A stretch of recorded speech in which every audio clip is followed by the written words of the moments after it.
100% crispy crunchy એકવાર બનાવી મહિનાઓ સુધી સ્ટોર કરી શકાય તેવા નમકીન પારા. હેલો ફ્રેન્ડ્સ, તમારું સ્વાગત છે ઘરનું જ કિચનમાં. આજે આપણે બનાવીશું ઘઉંના લોટમાંથી એકદમ ક્રિસ્પી ખસ્તા નમકપારા. જો આ રીતે બનાવશો તો એકવાર બનાવી મહિનાઓ સુધી ખરાબ નહીં થાય, સારા રહેશે અને ચા સાથે ખાવાની ખૂબ મજા આવશે. તો ચાલો રેસીપી બનાવવાનું શરૂ કરીએ. એના માટે આપણે 2 કપ ઘઉંનો રેગ્યુલર રોટલીનો લોટ આવે તે લેવાનો છે. લોટને ખાસ કરીને ચાળીને જ લેવાનો. હવે આપણે એકદમ સરસ ક્રિસ્પી બને એના માટે 2 ટેબલ સ્પૂન રવો. તો રવો પણ મેં અહીંયા ઝીણો એડ કર્યો છે. જો જાડો હોય તો થોડો મિક્સર જારમાં ક્રશ કરી પછી એડ કરજો. સ્વાદ પ્રમાણે મીઠું, અડધી ટીસ્પૂન અજમા અને 1 ટીસ્પૂન કલોંજી. જો કલોંજી ન હોય તો તમારે એની જગ્યાએ તલ એડ કરવા હોય તો પણ ચાલે અને સ્કીપ કરવો હોય તો પણ ચાલે. હવે પહેલાં બધા મસાલાને મિક્સ કરી લેશું અને હવે મોણ માટે આપણે તેલ એડ કરીશું. તો તેલ આપણે એમાં 4 ટેબલ સ્પૂન જેટલું એડ કરવાનું. મુઠ્ઠી બંધાય અને લોટ કેવો મિક્સ થાય એ રીતનું આપણે મોણ એડ કરવાનું. એટલે ખસ્તા ક્રિસ્પી અને મહિનાઓ સુધી સ્ટોર કરવા હશે તો પણ સારા રહેશે. તો તમે ક્યારે આ રીતે નમકપારા બનાવો છો કે નહીં મને કમેન્ટમાં કહેજો. અને મારી રેસીપી તમે કઈ સિટીમાંથી જુઓ છો એ મને જરૂરથી કહેજો, જેનાથી હું તમને થેન્ક યુ કહી શકું. તો અહીંયા તમે જુઓ હાથથી સરસ રીતે મેં લોટને મિક્સ કરી લીધો અને લોટનો આપણે આ રીતે મુઠ્ઠી વાળીએ તો તમે જુઓ આ રીતે એનો ગોળો વળવો જોઈએ. બસ એટલું આપણે મોણ એડ કરવાનું છે. અને હવે આપણે એમાં થોડું થોડું પાણી એડ કરતા જઈશું અને મીડિયમ કઠણ એવો લોટ બાંધી તૈયાર કરીશું. તો ખાસ આપણે પાણી છે એ ધ્યાન દઈને એડ કરવાનું, કારણ કે પાણી ખૂબ જ ઓછું જોશે. એટલે આ રીતે થોડું એડ કરવાનું. જો જાડા લોટમાંથી તમે બનાવો તો પાણીનું પ્રમાણ થોડું વધારે જોઈએ અને જો ઝીણા લોટમાંથી આ રીતે બનાવો તો પાણી ઓછું જોશે.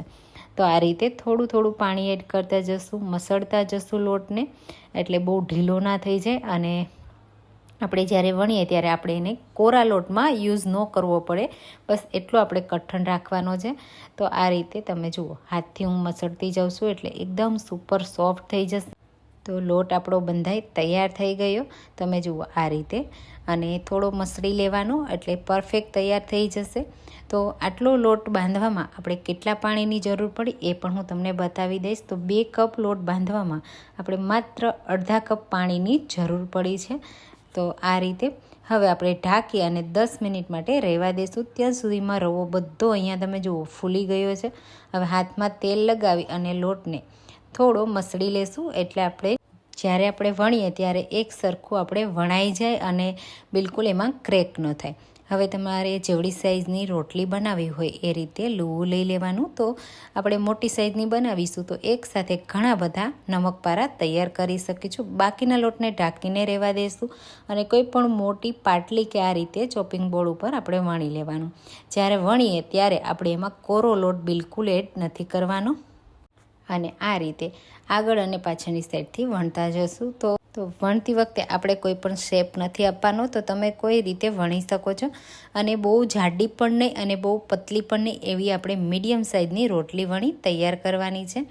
તો આ રીતે તમે જુઓ આસાનીથી વણાઈ જશે. તમારે કોઈ પણ તેલ કે કોરા લોટની જરૂર પણ નહીં પડે. તો અહીંયા તમે જુઓ મેં મોટી સાઇઝની રોટલી વણી અને રોટલી મીડિયમ થીક છે, બહુ જાડી પણ નહીં અને એકદમ પતલી પણ નહીં. હવે આપણે એમાંથી નમકપારાનો શેપ આપવા માટે આ રીતે નાઇફની મદદથી લાંબી લાંબી સ્લાઇસની જેમ કટ લગાવીશું. તો બહુ મોટું નહીં કટ લગાવવાનું, પતલી પતલી કટ લગાવવાની, એટલે જ્યારે આપણે એને તળીએ ત્યારે એકદમ પરફેક્ટ થઈ જાય. તો આ રીતે ઉપરની સાઈડ લગાવીશું. આપણે એને ડાયમંડ શેપ આપવાના છે તો પહેલાં આ રીતે એક સાઈડથી સીધો શેપ આપી દેવાનો અને પછી સાઈડથી તમારે ક્રોસિંગ આપવાનો આ રીતે. એટલે પરફેક્ટ ડાયમંડ શેપ જેવો તમને શેપ મળી જશે. તો નાના કે મોટા તમારે જે રીતના નમકપારા બનાવવા હોય એ રીતે તૈયાર કરી લેવાના.